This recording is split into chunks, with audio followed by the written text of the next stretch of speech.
देखो एमसीयू में रैन कोगलर ने अभी तक सिर्फ 2 ही मूवीज डायरेक्ट किए हैं और इन दोनों मूवीज में उन्होंने 2 सबसे एक्सेप्शनली वेल रिटन एंटागोनिस्ट को इंट्रोड्यूस किया है, जिसमें से पहला है किलमॉन्गर, जो मेरे को इतना ज्यादा पसंद आया था कि मैंने इसके नाम के ऊपर अपने पबजी आईडी का नाम रखा था। और ये किसी भी पबजी प्लेयर के लिए कितनी बड़ी बात है वो तुम अगर पबजी खेलते थे तो फिर तुम समझ सकते हो। भाई था वो बेस्ट। ठीक वैसे ही वाकांडा फॉरएवर का नेमोर भी है। मतलब इसको देख के सही में ऐसा लगता है कि हाँ ये एमसीयू में आया है तो फिर बहुत कुछ उखाड़ के जाएगा। खैर एंटागोनिस्ट होने के बाद भी मेरे को ये इतना ज्यादा फाड़ लगा ना कि क्या बताऊं। मतलब बताएगा मैं, वीडियो उसी के लिए है। लेकिन उससे पहले बता देता हूँ कि वाकांडा फॉरएवर का स्पॉयलर्स रहेगा वीडियो में, तो देख लेना अपने हिसाब से। देखो किसी भी फिक्शनल कैरेक्टर से हम लोग तब सबसे ज्यादा अच्छे से कनेक्ट कर पाते हैं जब उनका डिसीजन मेकिंग थॉट प्रोसेस हमारे थॉट प्रोसेस से सिमिलर हो। मतलब कि एक कैरेक्टर जब कोई बड़ा डिसीजन लेता है, फिर चाहे वो कितना भी अच्छा हो या फिर कितना भी इविल हो, वहीं तुम अगर खुद को उनकी जगह रख के ऐसा सोचो कि मैं भी अगर इनकी जगह होता तो फिर मैं भी शायद यही करता, तो फिर भाई काम खत्म, बन गया वो तुम्हारा फेवरेट। जैसे कि जोकर वो सबसे बढ़िया एग्जांपल है, जहां आर्थर फ्लेक के जोकर बनने के पीछे एक प्रॉपर रीजन वाला स्टोरी आर्क है, जो अगर तुम्हारे साथ होता तो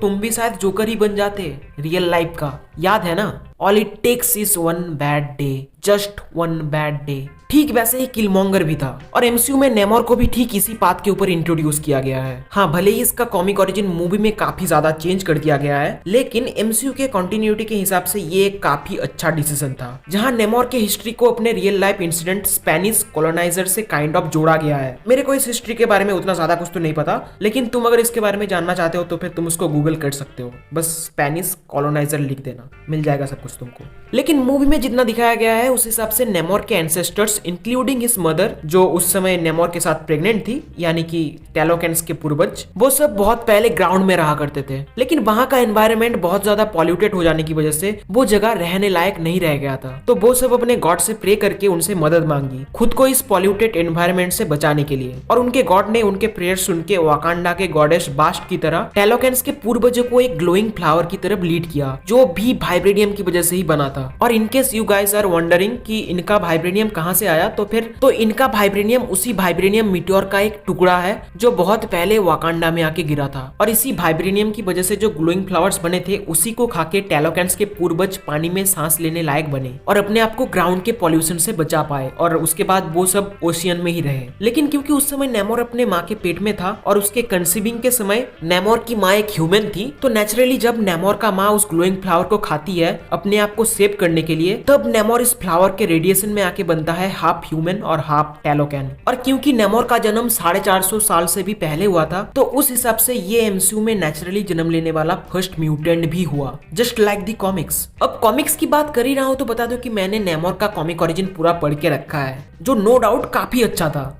लेकिन आई हैव टू से नेमोर का एमसीयू ओरिजिन कॉमिक ओरिजिन से काफी ज्यादा बेहतर लगा मेरे को। और बस इसका ओरिजिन ही नहीं, इसका लुक भी कॉमिक से काफी ज्यादा बेहतर है, जो कॉमिक से उतना ज्यादा सिग्निफिकेंटली डिफरेंट तो नहीं है। लेकिन इसका हेडगियर, मतलब जब ये अपने हेडगियर को पहन के पानी के अंदर ऐसे धीरे धीरे अपने थ्रोन में बैठता है ना, भाई वो तो बहुत कूल था। मूवी में मैंने जब इसको पूरा देखा ना, उसको देख के लगा कि यार हाँ फेज 4 में एक कूल विलेन आया है। मतलब इसका लुक तो है ही फाड़, लेकिन इसका मोटिव और भी ज्यादा फाड़ है। अपने घर पे हमला होने से पहले हमला करने वाले लोगों के घर में जाके फाड़ दो उनकी, काम खत्म। और देखना ये कभी ना कभी करेगा वो। मूवी के एकदम एंड में उसने ऐसा ही कुछ एक हिंट्स दिया है, और देखा जाए तो ये अपने डिसीजन मेकिंग में भी बहुत ज्यादा अच्छा है। मतलब कि उसे पता था कि वो अगर पूरे वर्ल्ड को डोमिनेट करना चाहे तो फिर उसके आगे सबसे पहले खड़ा रहेगा वाकांडा। दोनों के पास ही वाइब्रेनियम है, और वाइब्रेनियम वेपन्स को अगर कोई रोक सकता है तो फिर वो खुद वाइब्रेनियम ही है। तो इसलिए वो सूरी को टैलोकेन ले जाके अच्छे से समझाने की कोशिश करता है कि देख टिचाला की बहन, तू पहले ये समझ कि बाकी के कंट्रीज वाइब्रेनियम के लिए कभी भी हमला कर सकते हैं, तो तू मेरे साइड आ जा, दोनों एक साथ राज करेंगे। लेकिन तब सूरी ने बोला